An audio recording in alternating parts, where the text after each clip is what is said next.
Hey YouTube, and welcome back to the second to last episode of Dark Week, where we watch our favorite Rocket League player right now, Dark's gameplay. And this time we're going to hop into private matches. We did a little bit of 1v1, we did a little bit of 2v2, but Dark has actually uploaded some private matches with him and Majid. I'm sure I'm going to say that wrong, but I'm going to try. And it's an RLCS team that Majid plays on alongside Youssef and a couple other people that Dark has a lot of matches either with or against.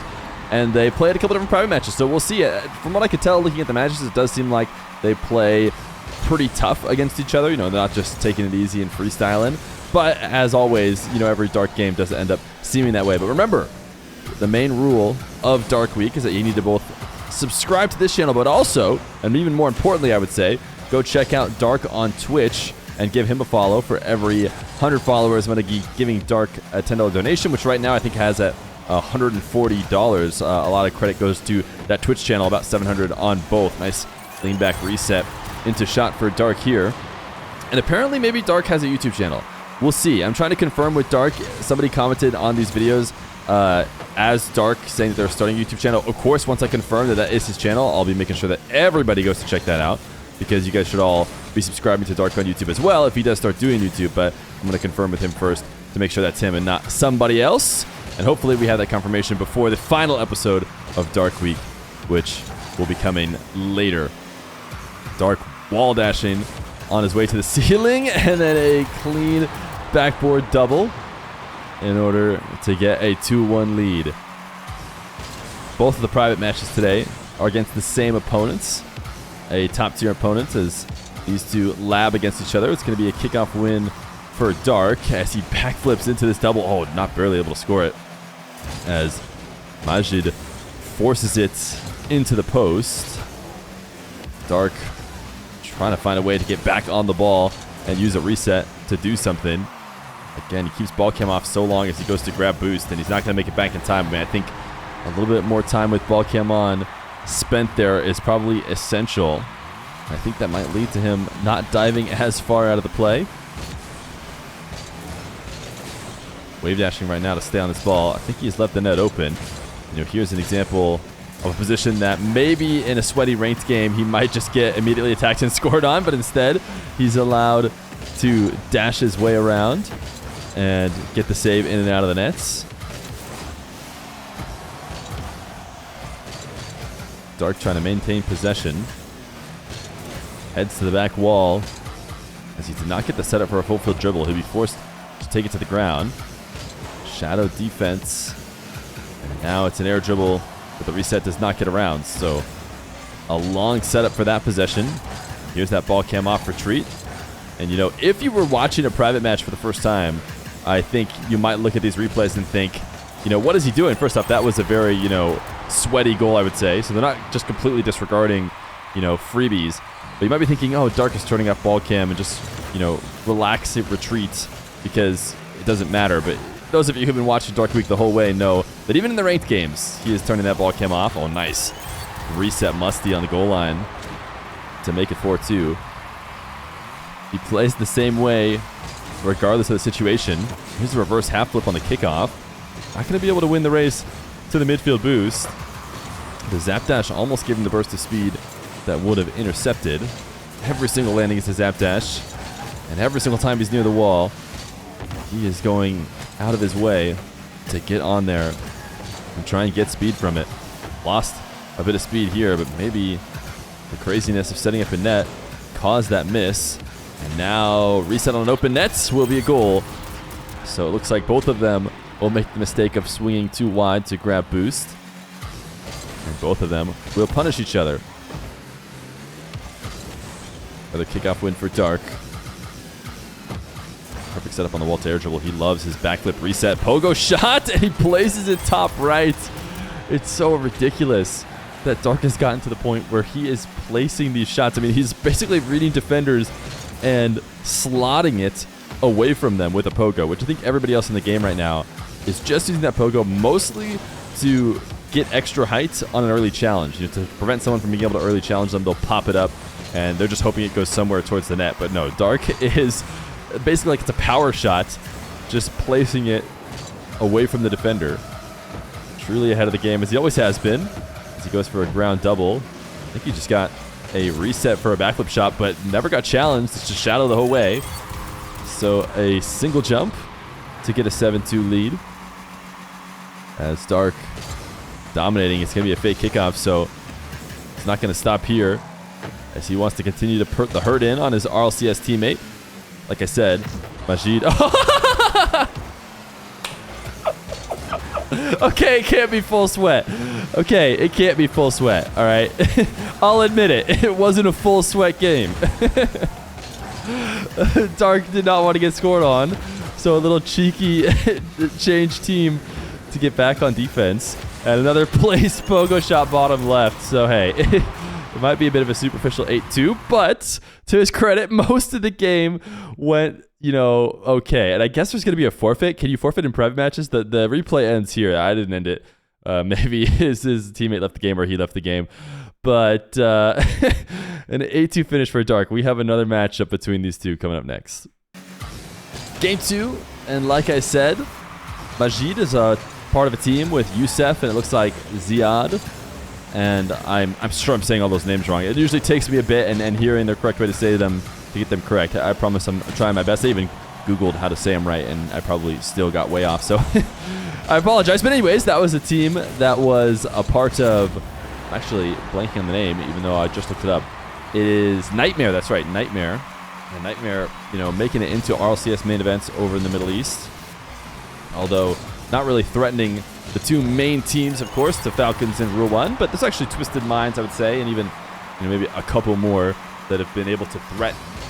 And Nightmare, not really one of them. Doesn't mean they aren't top players. Just maybe not to the level of some of the Middle East 1v1ers we're used to seeing. As Dark chains together every sort of dash you possibly can, and it eventually leads to a miss on the sidewall.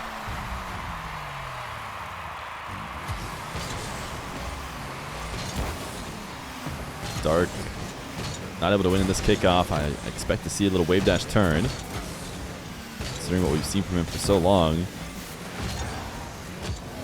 He's looking to stay on ball right now. He's actually going to get a go out of this. This is so absurd. You won't see other players stick on ball like that. A lot of that is because they can't dash to keep up that kind of speed, but a lot of that is because they don't have that kind of confidence in the corner to come up with something. But Dark believes in himself. There's his signature sidewall dash. So many different signatures, especially after doing Dark Week, that we can get used to seeing. There's no hiding. He could have any nameplate ever, and I think we'd all be able to tell who's playing. Wave dash onto the ceiling after a couple different zap dashes, and then places to the bottom left. And actually, I'm going to show Majid's POV here real quick, because I actually watched this a little bit early. I watched some of the replays early. Here, one second, let me pull this back up, because it looks like he maybe just let him have it. Especially because we saw some of the other stuff we saw on this private match. It looks like he let him have it, but you'll see that it was definitely not intentional. Majid was expecting Dark to place to the left side of him based on where he landed right there, and then Dark ended up putting it bottom right. So that was, I think, a full attempt to make a save. That was not just him coming to a stop and allowing his buddy to score. So nice mix-up by Dark. And now his zap dash kickoff, or zap dash recovery off the kickoff, might have had him back to net had Majid connected, but he did not. And a little wave dash fake, faking the flick and then trying to wave dash underneath the ball in order to place it back on the near post. Of course, the flick was threatening that right post. Okay, Majid doing a little bit of respawn recovering as well. You see, I check him out a little bit. A double reset to the bottom right. I check out the replays a little bit to make sure they're not completely ridiculous, but obviously I haven't watched them all because both of those respawn defensive recoveries did surprise me. I like that there's a nice gentleman's agreement that they're both allowed to do that. But 4-3. And that's the thing about Dark. That's the thing about Dark, and the reason why I'm showing the private matches anyways. Dark did upload all these as well as some ranked games. And of course, ranked games imply that everyone will be sweating to earn those ranked points guaranteed. And, if they're letting things go in for free, it's at the cost of MMR. But, Dark is a showman. And I think we can all agree that watching him, it's like we could watch him in free play. I talked about that before, and I think you should check out his stream because he does a lot of free play that you'll never be able to watch based on these videos. And that's almost the fun of it. So here it's like free play with a buddy, And I feel like that's almost the best content. So I thought, no way we're going to pass up on this opportunity. Air dribble bump for Majid to make it a tied game at 4-4. And, there's a point right there to show that obviously it's not, just complete relaxed gameplay. If you're sweating out an air dribble bump, obviously you're going for the win. Dark going to recover and just practice his dashes. Oh, he actually still got bumped there. What a read on the air dribble bump. Right, to not let Dark get past. I thought Dark was going to do it. I thought he was going to sneak out behind the air dribble. But no. Now down 4-5.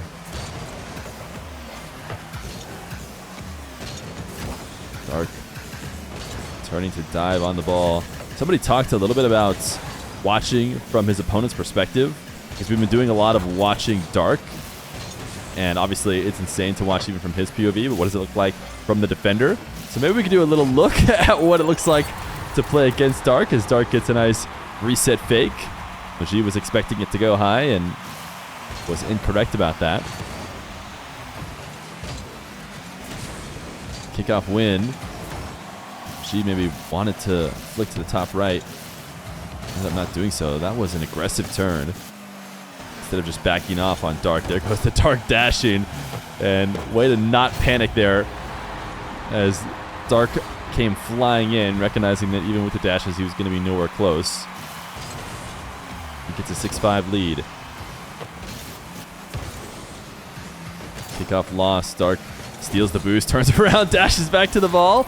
And that's a little bit of a taste. We'll head back to Dark POV. That gives you an idea. You think for a second, oh man, the opponent's diving. I guess I have time. I'll just go to the ball. Wait, he's back on the ball. Wait, he's scoring in my net. Before you can really get a read on the play, Dark's going to swing wide and cross the net with speed. That's his main way to defend aerials. Try to take this low. It is covered. Now ball to air dribble. Leaning back to the reset. I think he got a second one.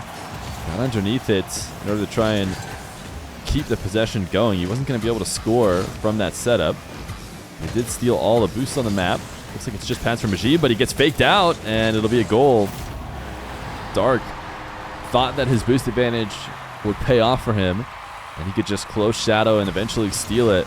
A lot of players looking for 50s in those situations because they know their recover will be much quicker when they have the boost advantage.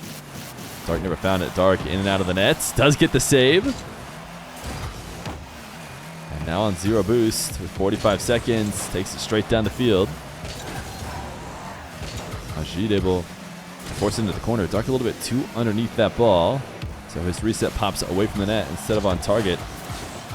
Looks for another low 50 that didn't pay off. He's going to have to retreat now. Never mind. What am I talking about? Of course it's Dark. He's going to he's going to wave dash and try and speed out the opponent. And to be fair, he did. Not only did he, but Majid was expecting it as well, as he backed off and allowed Dark to do so. And now Dark, the ground double. Placement just not there. Put it directly on Majid. So 8 seconds left to go. Half flip, gets undercut and taken away.